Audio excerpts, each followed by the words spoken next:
And then I handed over all my files to ASIC and Federal Police, anything that they needed. The good thing is that I knew I had done nothing wrong. I know that in my heart of hearts, so I had to write it out with a newborn daughter and potentially facing jail.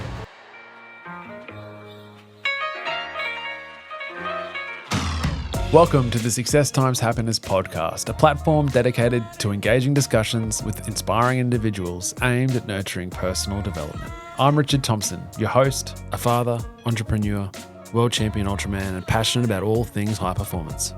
Our mission is to empower both ourselves and you to unlocking our fullest potential, recognizing that this life is no dress rehearsal. While I may not have all the answers, this show serves as our collective journey to uncover them. Today's guest is Jodie Nolan. Jodie is a mother of two, an economist, optimist, and one truly incredible human being. In 2008 and 2009, the GFC hit hard for so many people. Here in Australia, the biggest corporate collapse was Storm Financial, and Jodie was on maternity leave from working with Storm when the collapse happened.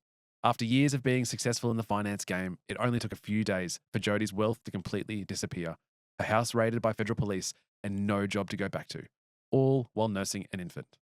It is an epic story of triumph over adversity, always being a good human first, and what to do when crisis hits your life. This is a beautiful chat with a beautiful human, and I really hope you enjoy the episode. Let's get into it. You're an economist, and you've been in the financial sector for forever. Long time, 30 years. What drew you to that industry? I started out studying law, ironically. My mum's a lawyer. I just saw them doing long hours and junior intern type stuff. And then in the building next door was this group of men who just always seemed to be on lunch, who drove fancy cars. And I'm like, what on earth do they do? And then, heard that they were financial advisors. And this is back in the day. So I would have been 19 maybe, positioned myself so that they would offer me a role, and they did. And then I started studying finance at night and working for them during the day. So that's sort of how I started. And then I found that I loved it. Like I loved the idea of moving people through feeling unsuccessful to strategizing a plan, to executing the plan, and then feeling successful.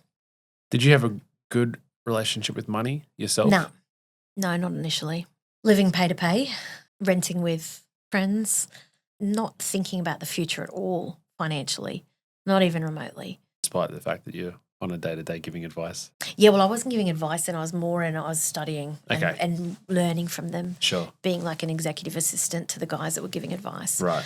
So, and I was so young, you know. I ended up working for a financial planning firm on the Sunshine Coast when I relocated, and they were really supportive. She's actually a really well-known person here on the coast.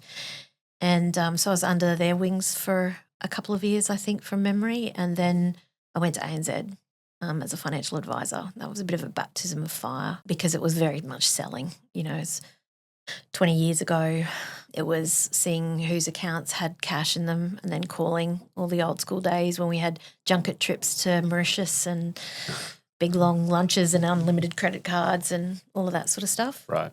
You're effectively a salesperson though. I was, yeah. Yeah. And good at it, really good at it. At one point I was number one in the country for ANZ, right, and I was just a baby. Yeah. So how old then? I would have been 26, I think. Okay. Yeah. You know, always been female, blonde, in a man's world. I just felt like I had to prove myself more, and hence the master's degree in finance. At that stage, were you in ANZ, you're the top of the whole thing. Are you seeing, do you believe in it? Did you believe in what you were selling, what you were, the whole idea of? Yeah, that's a good question. It was a conundrum, right? Because when I resigned from that role, there was a number of contributing factors, but the main one was there was a little old lady called Nuna whose husband had just died, and she was a very wealthy woman. She didn't know she was because her husband managed all the accounts, and she was from the Ukraine. She was very old. And I was expected to invest her funds into a conservative trust. And she's used to putting her money into a, passport where she'd stamp it and get her cash out for her groceries, Mm-hmm. So she would have put it wherever I said to put it. But there was no way I was doing that to her. And she was in the middle of probate, and that to me is not ethical. To take that moment to say, we'll take your money and invest it somewhere else, sort of thing? Yeah, because she wouldn't have known where it went. Sure. And she wouldn't have understood that it was invested in shares. even if it was a conservative trust, even if possibly that was the best place for the funds, just to earn slightly more. For her to go from a passbook account, seeing it every week, to a quarterly statement in shares, it wasn't the right thing to do. She just lost her husband. Like, there's a lot of, those sorts of things. I think the older I get, I realise that more and more it's an integrity piece, and it's about doing the right thing even when no one's watching. And that seems to have rung true for me throughout my whole life. There's been defining moments where I've had to make decisions, and it's around that integrity piece. Did you see that maybe not be the moral compass that people above you were playing? Yeah, no, definitely not. Yeah. From early days? Yeah, not necessarily. It wasn't that clear to me back then. Yeah, sure. It just wasn't that clear. Yeah. My bosses would say jump and I'd say how high. Sure. I was very compliant, very motivated, very driven. I had a really bad marriage. I married young. So for me, going to work was my escape from it all. But that's a whole nother conversation. Yeah, well, what does a bad marriage look like in your early 20s? I married a detective who had spent 3 years undercover, and we were together when he was undercover, but I met him when he was in uniform. So I had years and years of covert policing where we had stolen Harley Davidsons in our lounge room, and I used to type his transcript tapes. Yeah, he put people away for life. So He's an undercover bikie?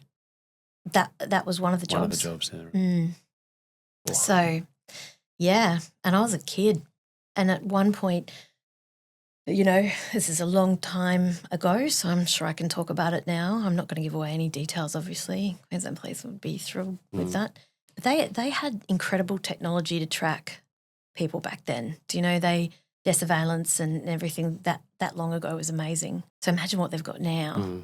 But back then, he used to wear wires to buys and stuff.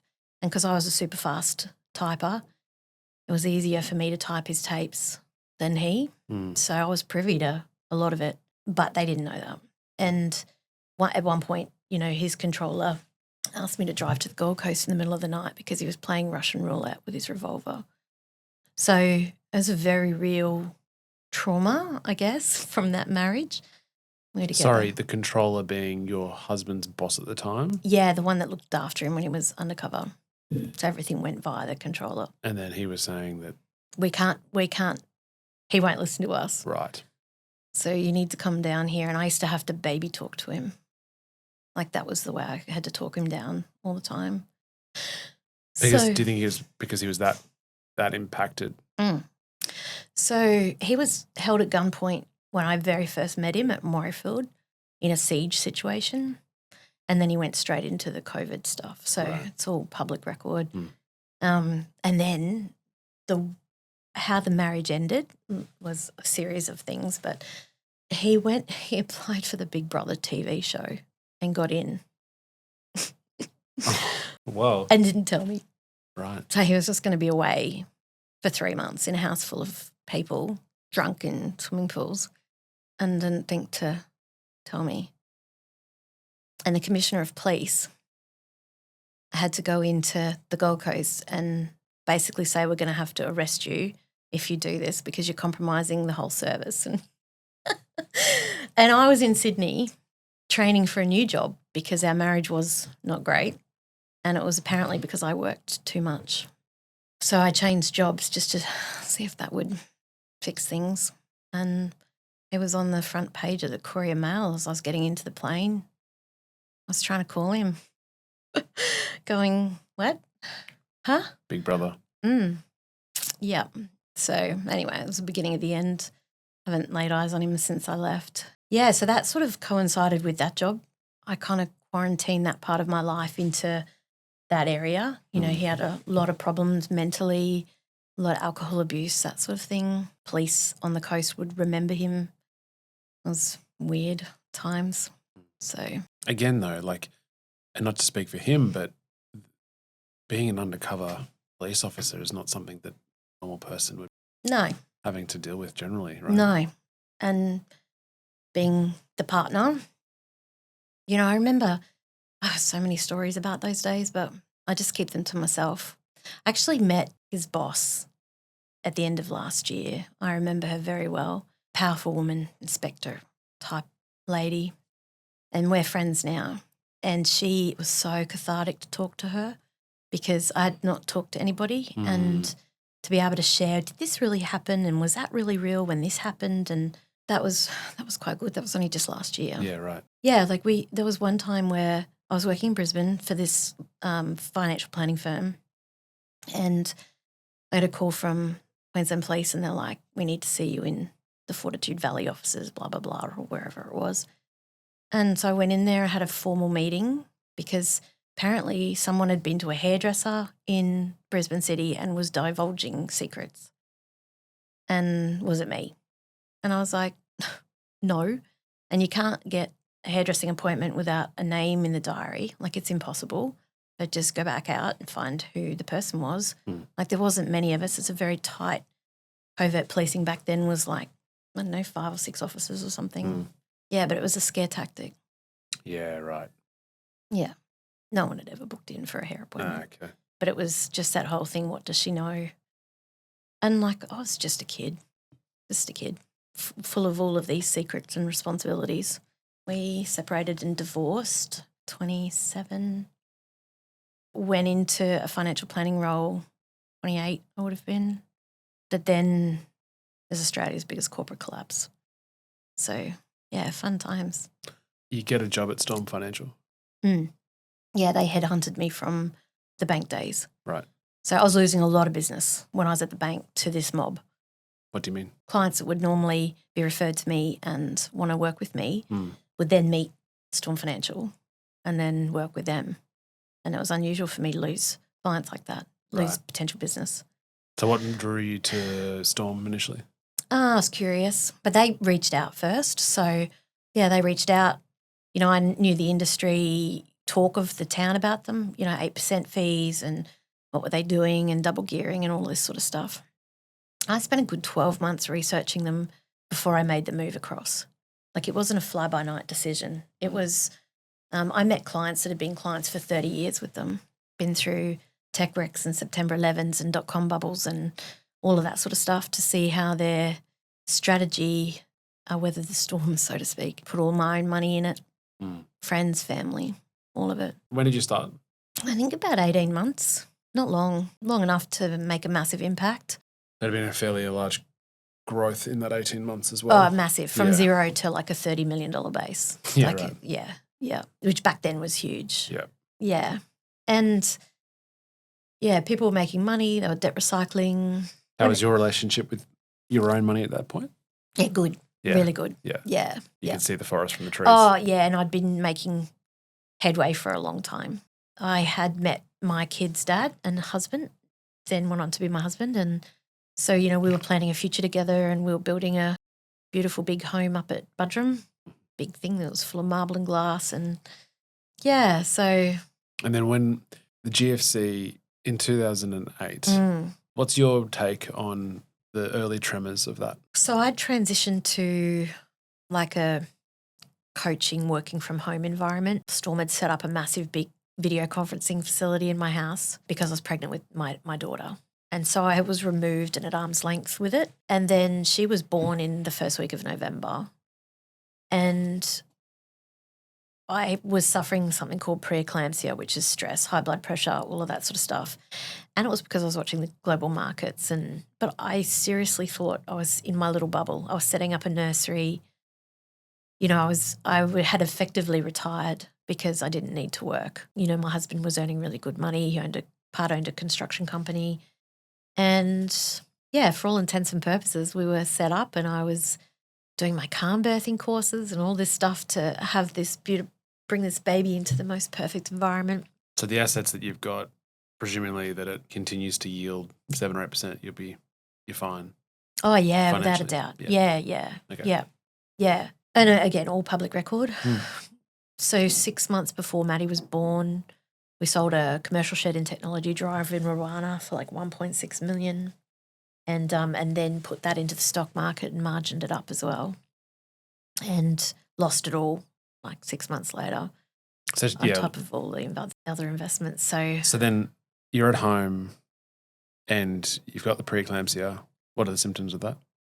Oh, just swelling, high blood pressure, Right. stress on the baby. Yeah. You know, so You're being monitored. yeah, in and out of hospital just for the last month. Mm-hmm. Then had my daughter born into traumatic C-section stuff. Right. Just with the stress of everything. And the preeclampsia. Yeah, absolutely. You can't go full time. Yeah, yeah. So, and then I didn't know there was anything wrong. No one called me. At work, you mean? No, yeah. I didn't. No one called me. They sent flowers. They sent country road gifts until Maddie was about 6 weeks old, and I was opening up redemption notices that were 0. And I was like, what? Huh? They're all of our share investments. They'd sent out the statements to say you've been sold down in full. So everything's 0. And I was looking around thinking this is a joke, like a candid camera thing, like someone thinks this is hilariously funny. And then I started making phone calls and no one would get back to me. And did you know what was you're even on maternity leave at that point? Presumably you're still looking at the US market. No. You're completely out of it. Well, I naively assumed my colleagues would keep me posted. You were that out of my it though? Investments. Yeah. Like, this is the biggest thing that's happening. Well, it was all secret. No one knew anything about it. And nothing was happening. There was no media. news from the States. Oh, no. Okay. No. Oh, got it. There was a little bit from the stock market point of view. Okay. But it was only at the very start. So this is November. Okay. Before, like, the big fallout was sort of after Christmas and the New Year and everything was tanking heavily. And that's when ASIC pulled the plug on the company and locked up all the doors and whatever else. And then there was no contact from the business at all to staff or anything. So your shares get sold down. Yeah. Without consent, or no. You just get the redemption. You get the notice to say it's 0. So, and we at the time, I think we had like 400 grand sitting in cash ready for a margin call that never came, because when you read the fine print on margin loans, you know, or any share investment, any ETF, they can liquidate it without any sort of. There's no restitution then for the client. So explain that for the listeners. Margin. A margin call. Yeah. So basically, you own a share portfolio. Well, you might be direct equities, or you might own a fund with, say, the top 300 stocks in Australia, the all ordinaries people would know it as, and then you put a loan against it, much like a home loan against a house. It's just a loan against some shares, with the understanding of that the shares will increase in value, or at least the dividends will pay off the loan. Exactly. Over time. Yeah, that's right. And back in the day, it's changed a little bit now, but back in the day you could only lend 80% of the value of your home, but you could lend 100% of the value of your shares. So essentially shares were safer than houses. You know, the dividends come to you fully franked, so the tax has been paid. So there's a lot of benefits to having that sort of scenario set up. There still is. I still believe in the fundamental process behind it all. Mm. And the bank, though, the caveat to that, unlike a home loan, is that if the shares drop in value to a certain point, then they're supposed to call you and say, you need to put in 20,000 because now what you owe versus what you own, you know, is higher. Mm. Yeah. So you had an amount of money sitting there ready, in case that was the situation. Exactly. Yeah.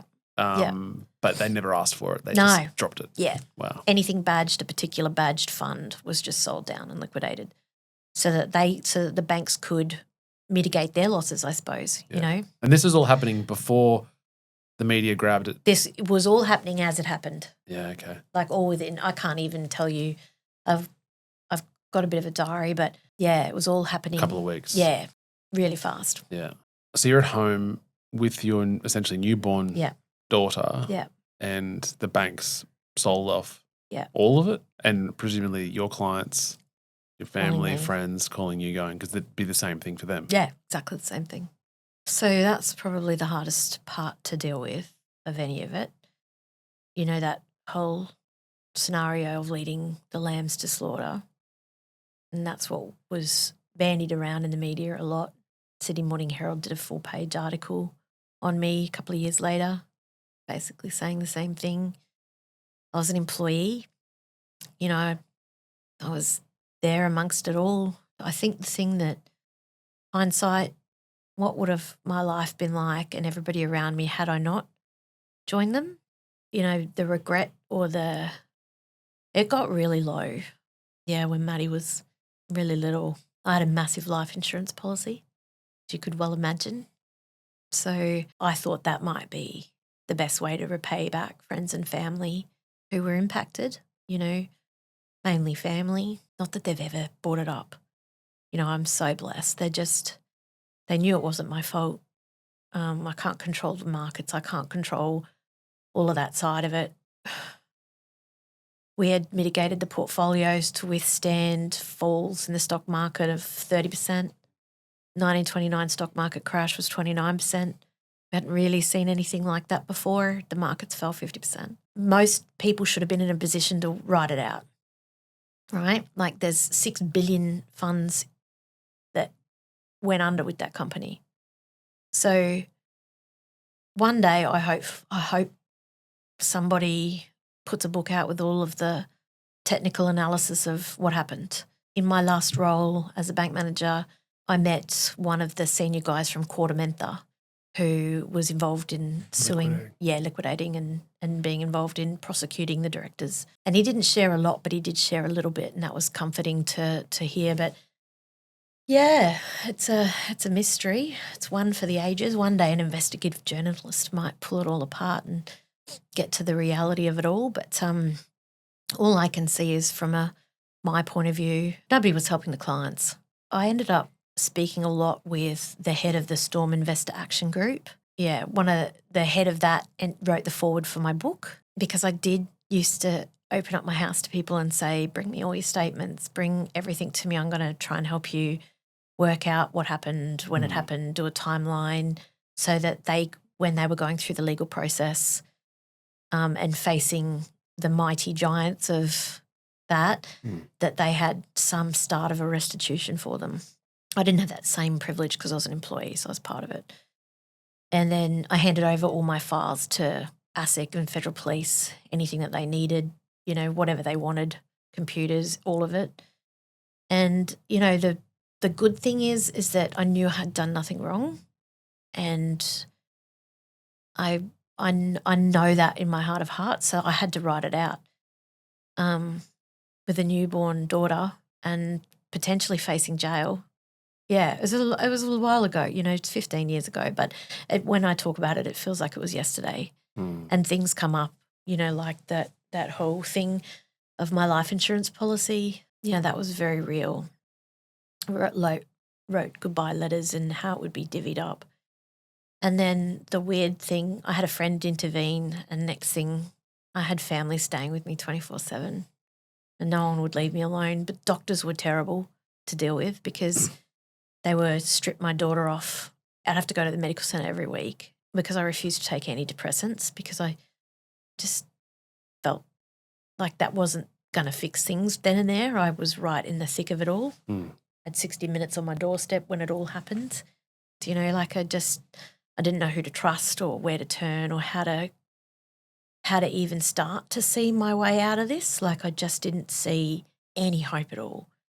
And then I'd go to the medical centre and they'd strip her off and check for bruising to make sure I wasn't hurting my daughter. Like, she's the only thing I'm living for right now. As the universe would have it, I fell pregnant with my son when my daughter was only a few weeks old, a couple of months old. So they're very close together. I think they're about 15 months apart. So then I couldn't self-medicate with anything because I found out I had this little fella, and then that sort of meant that I couldn't do anything stupid to myself either. Almost like the universe. Yeah. Helping. Yeah. To a certain way. Yeah. In a certain way. Yeah.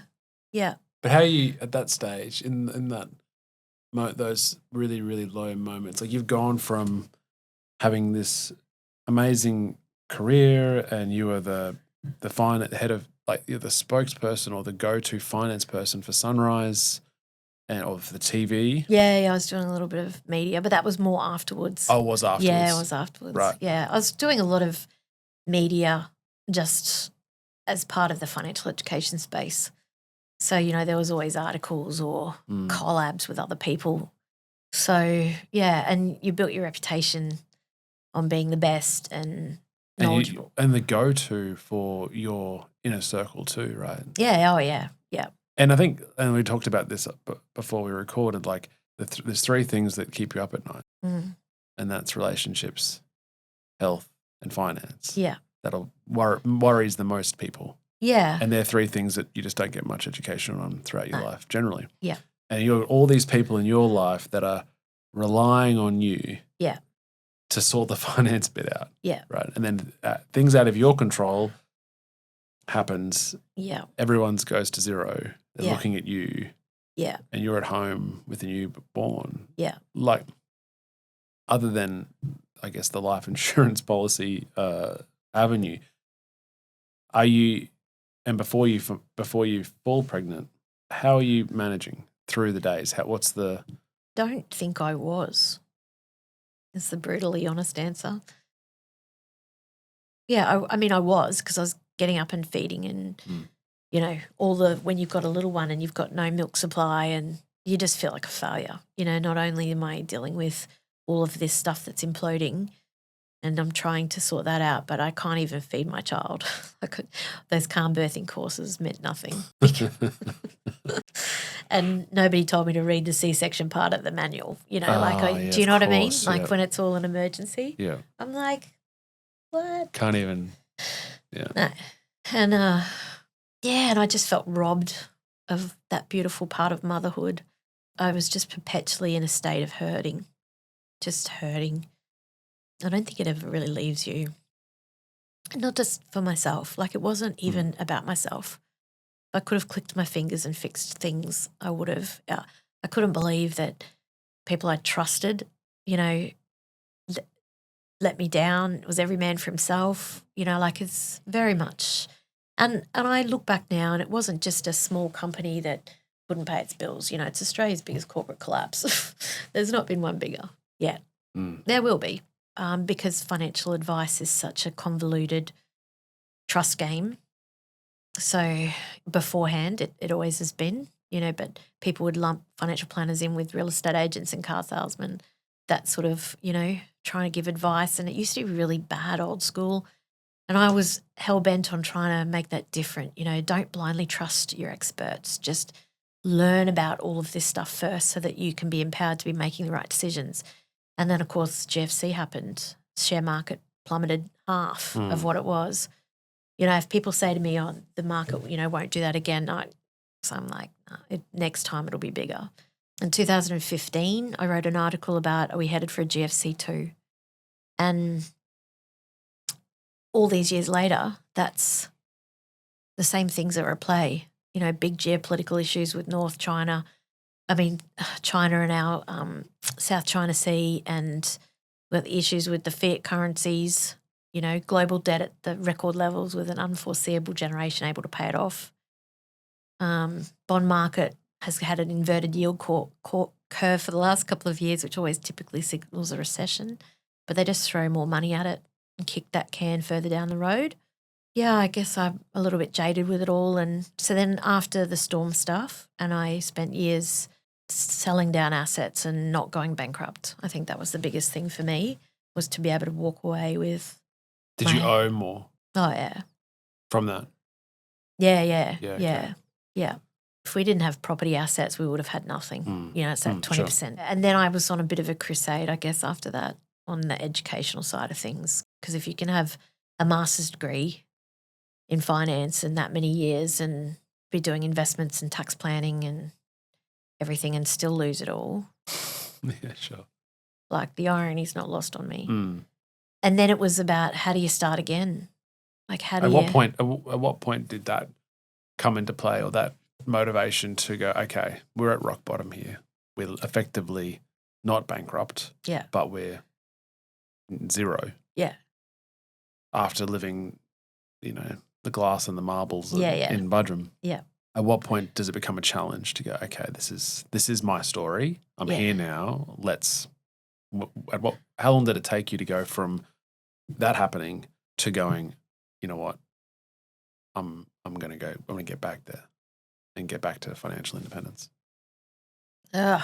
Not necessarily to there, but I guess to the point of going, I have to go again. I have to do this again. Yeah. Yeah. When did the pity step away? Yeah, that's a good question. Honestly, Mm. a couple of years. Yeah. Yeah, it wasn't easy. Sure. It wasn't easy. It was very much at the beginning, I want to say that I was stoic and I went straight back at At the beginning, I was like, You sat in it. what? Yeah. Why me? Why when I feel like I'm a good person. Surreal, right? Yeah. Is this truly happening? Yeah. Mm. There was a lot of little perspective things that hit, fortunately for me, I didn't lose anyone I loved, and I was actually quite superficial in my thought processes back then. I think that was also youth and money coming easily because I worked hard. I did work really hard, but having a healthy baby, and seeing other babies in the hospitals that weren't, and then those people would give their houses and their everything to have a perfect baby, a healthy baby. So lots of perspective in that time. Mm. Yeah, and then I would say that I had a lot of really good friends around me as well who were like, you can't let this define you. This is just a hurdle. This is a speed bump. I'm like, It's hard to get, right? Hard to take that advice at the time when you're still hurting. Yeah. You question yourself. You question, I think I didn't sleep for like years because I would lay awake at 2 or 3 in the morning going, at what point could it have been different? Mm. And so even now I look and go, what decisions am I making now? Where could it go pear-shaped? How do I mitigate that now for if it does? And then if you talk to psychologists and stuff, they go, what are you wasting valuable energy thinking about what could go Worst wrong? case scenarios. Yeah. I find that really interesting. I find that there's a commonality, a common trait of trauma from what I've heard from guests and what I hear from you today is there's a period of time of just rewinding. Yeah. Of just replaying the trauma and going, at what point could I have exited or changed or done something different that it would affect the outcome? Yeah. No matter how much, and everyone's got to get to that point of going, actually, this is not serving me. No, this exercise is not serving me anymore, right? Because you're just sitting back in it. Yeah. I also did a lot of public speaking. So I was bringing this up to events. Yeah, right. Do you know, because the Accountants Association were like, ooh, she's on the speaking circuit, we'll book her. Mm. I had a little bit of insider stuff there, nothing exciting really. But, people would find it inspiring most of them did. And then I realised that years of that was a story that I didn't want to be a part of anymore. Like I said to you before, it doesn't define who I am. Mm. That's just an experience. And if I frame it around trauma and losing everything financially, that's a story that I'm telling myself. Yeah.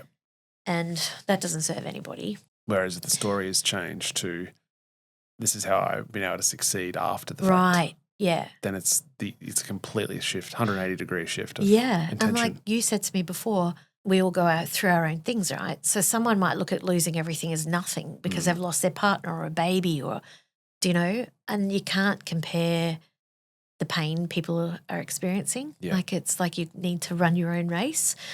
But I can sit in company with people in absolute grief and agony or despair and usually help with a little bit of hope.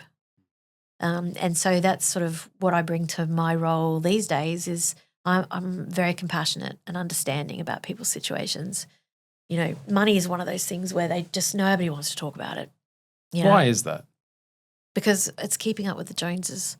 It's comparing. Like, I don't know. I don't know. I think it's getting worse because in the advent of, social media where everyone has to have Birkin handbags and drive fancy cars, their self-worth is determined by, what they see and what they think that they should be, that perception, managing perception. And then if they do an analysis of their finances and think I'm not keeping up with the Joneses or I can't afford a house yet or can't even afford to save for a deposit on a house, do you know? Like I see a lot of people like that in my daily life and have to show them different strategies. It is possible. This is how we could possibly do it. That gives them hope. Why do you think that the conversation though, I mean, obviously there's a lot of education for people Yeah. that you provide now, even to be able to say this is the way through, this is how you get on track. But why is it such a difficult conversation for partners, for people, for children, for everyone to say, because it's just money and it's something that everyone has to deal with? It's an exchange of energy. Mm. You know, you do something for me and in return I give you this. And it's just an exchange of currency. Years ago it was little gold coins. Yeah. You know, a few years from now it'll be swapping wallet coins and we won't even see paper notes. You know, I'm sure that's the way things are headed. And then it's what value do you perceive to put on it? So like my son can play a computer game and he'll need $1 million and something in tokens to buy skin in a game, and he can convert it to USD, then to AUD in his head to ask me for $8 Australian. So, and to them, the value is the token, not the AUD dollar. So this whole generation is going to be focused on tokens and that sort of thing. Where does the rabbit hole go with keeping up with the Joneses, though, do you think? When you say it's getting worse, where does that end? I don't know. That's a really good question. You know, I follow a lot of economists on Twitter and places like that, and I listen to a lot of the experts talk about where the future of everything will be. You know, there's the camp that wants digital currency and that can go down conspiracy rabbit holes. And then there's the traditional banking that are very much like, well, no one's using cash anyway. We're all just swiping our cards. So branches are very expensive and, you know, just financially it makes sense just to keep going down that track. I think the landscape has changed. If you'd asked me 15, 20 years ago, I did my thesis for my master's on the lack of financial literacy in Australia. So I talked about what was studied in schools and how if I had an opportunity to be on a board and put together an educational system, this is what I would be focused on in each year. And, you know, we've got minority groups like our Indigenous cultures that don't even get any access to this, let alone in schools. That's a big, wide question that starts from educating our generation now, our ones coming through now, because they're the ones that are going to be running the world 20 years from now. Yeah, I find it still perplexing that all school education, they made, like I did economics at school. Yeah. But it was macro and microeconomics. Yeah. It wasn't no financial information pertinent for yeah. my own upbringing. Yeah. And so then you're reliant on essentially then your parents and what their exposure or experience is to wealth. Yeah. And how they view money. Yeah. And which is terrifying. Yeah. And that seems to be everyone's, right? How you're brought up in your childhood and how money is discussed and how it's dealt with shapes how you generally as a rule. How you experience it. Yeah. So most often it's a limiting belief around what's possible. You know, money doesn't grow on trees and all that. Like we're fed this rhetoric the whole time. So it becomes ingrained. I think in this fast pace of delayed gratification too, it doesn't help because you can just put everything, buy it now and pay it later. Yeah, there's no delayed. Nah. Yeah. You know, there's a multitude of challenges there. In all my years of meeting people and interviewing people around money, the most successful people work hard, and we're very different to the OnlyFans people now, but they generally work hard and they take constructive criticism on board and they make plans for like lots of different avenues for income streams. So they're not really like the wealthy, and they don't tend to talk about with everybody about what they're doing. They just tend to get in and do the work, and then all of a sudden these things happen. And when you would interview people, I'm sure you'd be the same. The harder the work, the luckier I get. Yeah, I love that phrase. Do you know? The harder I get, the luckier. The harder I work, the luckier I get, yeah. Yeah, so and it's only when you can look back and connect the dots that you realise that those nights packing shelves or, you know, when you were up doing whatever it was that you were doing, you know, everyone else is out partying and I'm doing a master's degree. Oh, the compound effect of work. Yeah. And sacrifice. Yeah. Is extraordinary. And you would know that with your professional sportsman role. Yep. You know, you can't not put in the work and the hours and expect to be number one. I think I said it in a recent episode where people are jealous of where you are but not jealous of how you got there. No. Because it's like you want to be, let's say, keeping on the position of financial or being wealthy, inverted commas, however that's defined, Yeah. what it requires to get there Yeah. for the 99% of us Yeah. is bloody hard work Yeah. and a lot of it. Yeah. Day in, day out. Yeah. Consistency. Yeah. Yeah. What's your advice to someone who, let's say, has a job but wants to be more financially well off? Yeah, that's a good question. You're the sum of the 5 people you hang around most. So That's a really good answer. I didn't know where you were going to go, but that was brilliant. so Because that is absolutely the case, right? yeah. Yeah. So you find those people and you spend more time with them. The ones that, you know, can lift you up, the ones that can educate you, the ones that say what else is possible. It's limitless. You know, the ones that will work hard. You know, if you're hanging around people who mooch off your couch, it just, there's that whole strength in numbers of surrounding yourself with the right people. So that's probably the first thing is, target who you hang around. How is your advice or how is your personal view around the stock market and investments now based on your experience with Storm? Because I would have thought, I wouldn't have been surprised if you after all that, you become a property mogul and never touch a share, never touch a share ever again. Yeah, right? well, if interest rates weren't the way they are, I might move down that route. Look, I'm still, because you're still in it. Yeah, I'm still. So, being brutally honest, that's why I had to sell my financial planning firm, because a good financial advisor won't allow their own risk thoughts and profile affect their advice properly. You know, Right. So I was getting to that point where what I was researching in bond market yields, you know, treasury, fixed interest, supposed to be very safe, secure investments for people. So if they're 10 years off retiring, they need to have more exposure to that sort of thing. And when you see bond market bubbles the way they are, I'm like, this might not be you know, if someone's got 10 years to retirement and they're wanting returns of 13, 14%, they need to be more in the share market, you know, have exposure to international equities, things like that. But if I know they've only got 10 years, I know very well that the GFC hit and their portfolios were halved and it took 10 years to even start to make up the losses. So that's a long time. So I'm still passionate about it. I still think the share market is a great investment. You know, where else do you get returns on investments where the tax is paid? You know, it's healthy. Top 200, that sort of thing, big industry. A lot of people are ethically challenged by investing in share markets because they're typically the big guys. They're the big banks. You know, they're the big super funds. They're the big supermarkets. You know, I'd love to be in a position where someone would sit down and analyse it all and say, you know, do the banks really need to make those profits? Can we cap them so that investors are getting a return of what they need? But like a member-owned bank, the profits are going back into cheaper supermarket items. You know, I'm sure someone will create a supermarket chain or a banking chain at some point where they do that. And you would monopolise the market with people who are like, I want to pay $5 for milk. I'll pay $3 for milk and know that the farmers are getting more.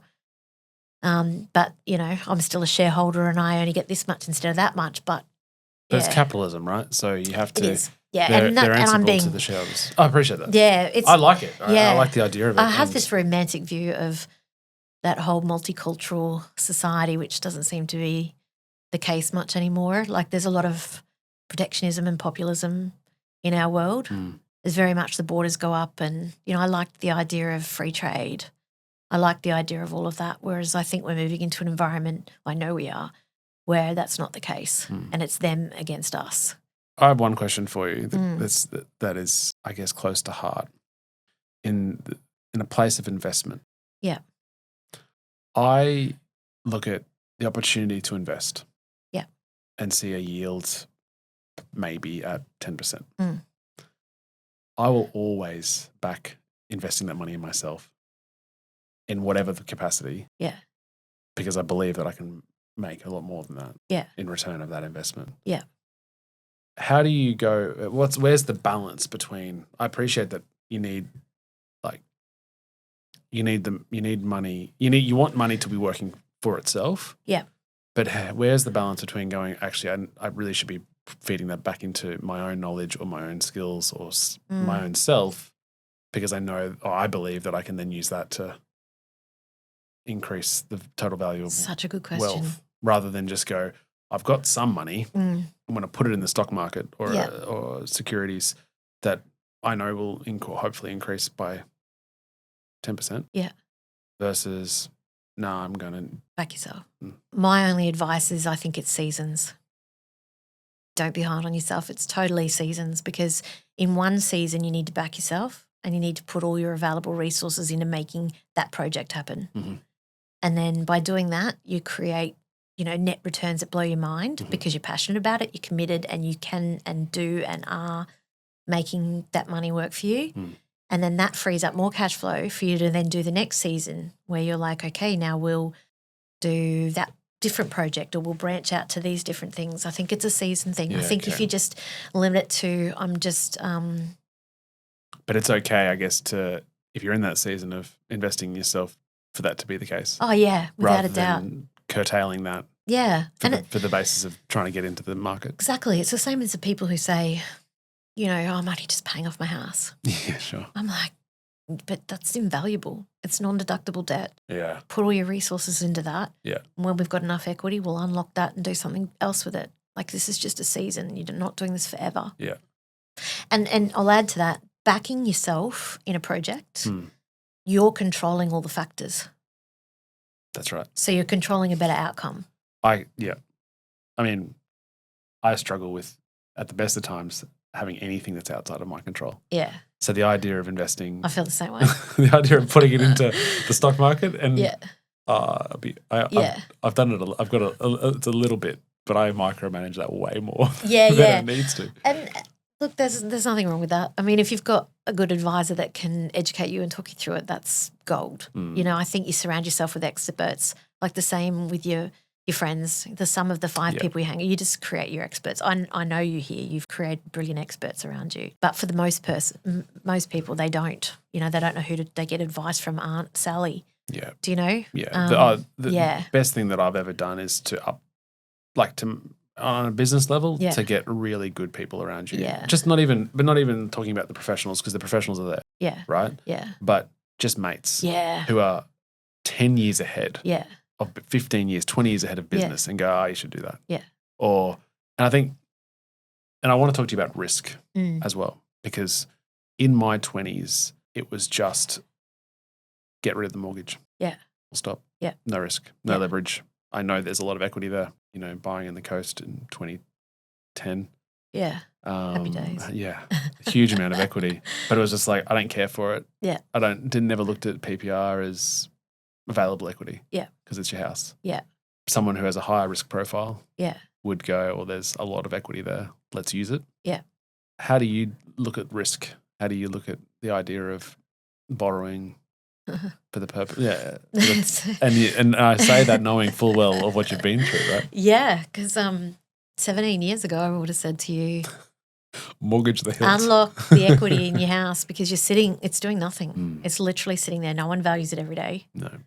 It's just sitting there doing nothing. Hopefully you might get more capital gain, tax-free, 10 years from now when you sell it. At some point selling, but they're then selling and buying something else. So unlock the equity, the debt's deductible, and then go and invest in something where potentially you've got fully franked dividends, or you've got a business that's income generating. I am hyper aware of my risk in every situation, which is why I probably overthink things, and I'm looking for the negatives in everything as well as the positives. But it has changed. The older I get, when clients say to me, no, we're not going to unlock equity to get an investment property, I'm like, okay. In the past, I would be like, because I think sometimes if you own your own home and things go pear-shaped in the world, no one can really take it off you. If you're making your loan repayments and you still have a roof over your head, ironically, there is fine print, which I'm sure you guys are all over, everyone knows about it, that the government can take your house off you despite everything else if they really want to. But that's something that most people don't talk about. But it's the same with the shares. Any investment is a risk. Investing in yourself is a risk, because if you don't back yourself and you don't do what you say you're going to do, you're not going to get the results you're going to get or the outcomes. Investments are the same. whether you're doing shares, whether you're buying business, doing property, I think one of the smartest things you can do is just remove the emotion from it and run the figures. And if it works, you do it. If it doesn't, you don't. I guess the risk bit though is that there are variables. It's the known or the unknown unknowns when it comes to investing in any capacity. Yeah. And if you don't want any of that risk because there could be another GFC. Yeah. Right? So you sit on your hands. Yeah. Then you've got to accept that. And you also have the opportunity risk because now you've missed that opportunity. Like if someone had not invested since 2015 because we're headed for another GFC too, they would have missed out on 9 years of amazing growth.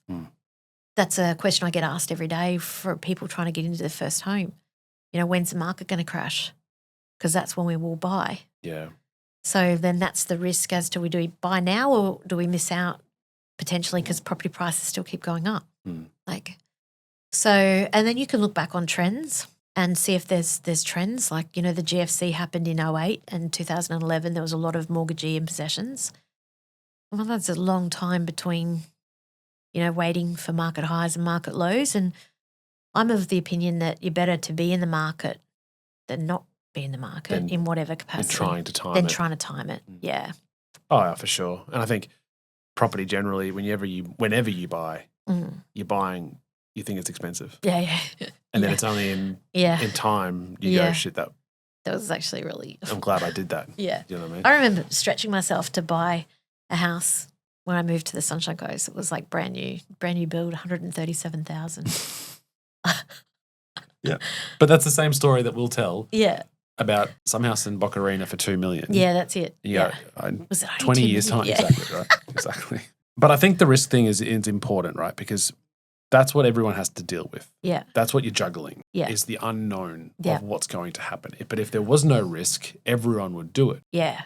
So how should someone understand, how do they grapple with their risk tolerance?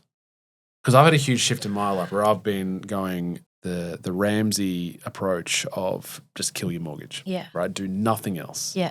And then once that's happened, look up. Yeah.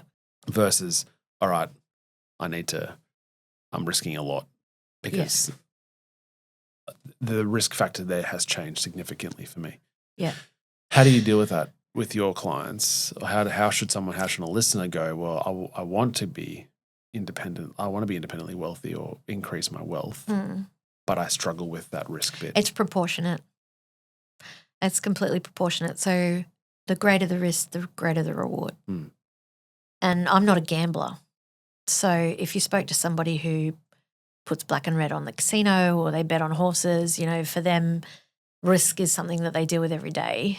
And I don't know anyone who's wealthy from that side of things. So I tend to think it's proportionate. The amount of risk that you take, you need to have the reward there. I don't think there's a lot of super wealthy people who have sat on PAYG though. No.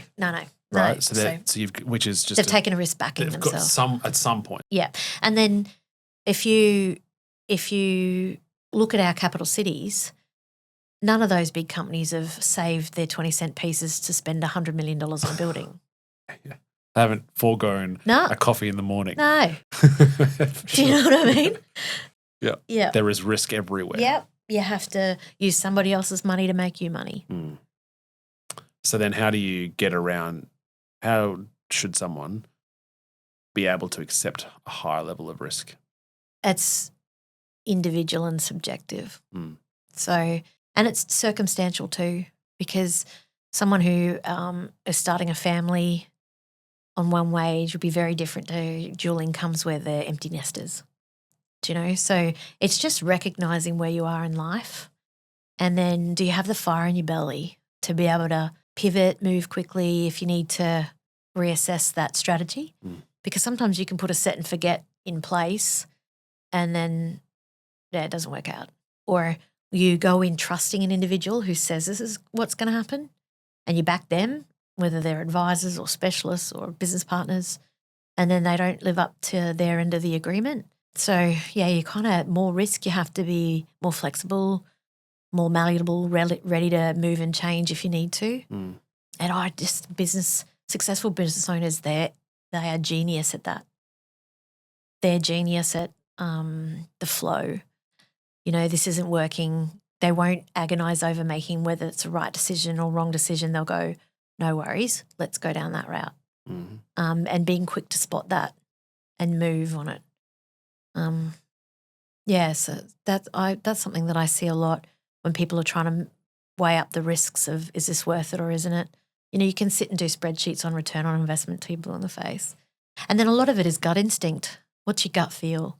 Like the older I get, just turned 48, 30 years in this industry was so much different experience. You know, the older you get, you do get a bit wiser in what I would have jumped on years ago for investments. I'd sit back a little bit now. I'm more mindful. And then other opportunities where I'm like, that doesn't make sense, like a big career change. But I'm like, you know what? I'm going to back myself here because I know what I bring to the table. And this is my preparation, meeting opportunity. And then I just back myself. So what does a 48-year-old Jodie Nolan tell the 20-year-old? Like what's the, how could you distill some lessons? What would you be able to tell her? Don't marry that man. It's exhausting, but it's worth it. I sometimes joke with my friends now that the next 50 years needs to be calm and peaceful and, you know, rainbows and, I don't know, butterflies. But, yeah, the reality is I have the fire in the belly to be driven and motivated. It's not there every day, but it's there most days. And my experience, like others' experience, you know, when you lean on friends and family who've been through different things, is helpful to the people around me. You know, I can be that beacon sometimes, the North Star, to help them work out their North Stars, that sort of stuff. That brings me great comfort. And I'd tell that 20-year-old self that it doesn't matter how hard you hustle, it'll still work out. Life has a plan for you. And mine didn't go to plan anywhere near what I had hoped, you know, the white picket fence and all of that sort of stuff. And I had to keep picking up and getting up and going again.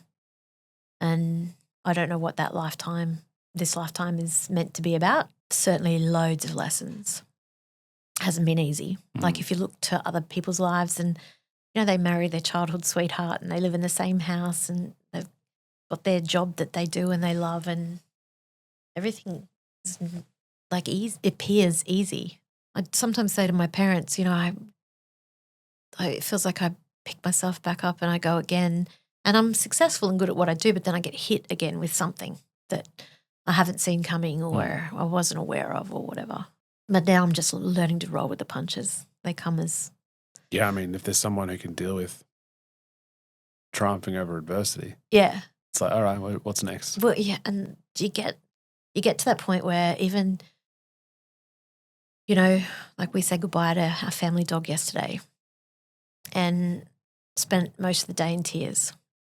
Now I could not show up today and let you down and let myself down because I'm feeling sad, or I can just go, show up, be your authentic self. And I think that's something that I've learnt. It's just get up, show up, turn up, you know, give your all for that, whatever it is that you need to do. Eventually it becomes easier. Is that what you're instilling in your kids? Yeah. Yeah, absolutely. Because you're a pin-up of that for them, right? You're such an amazing role model. Thanks. Yeah, I don't always get it right, but I'm solo parenting and I'm blessed. My kids are amazing humans. So my son will open car doors for me and, you know, he's a beautiful young man. They're teenagers.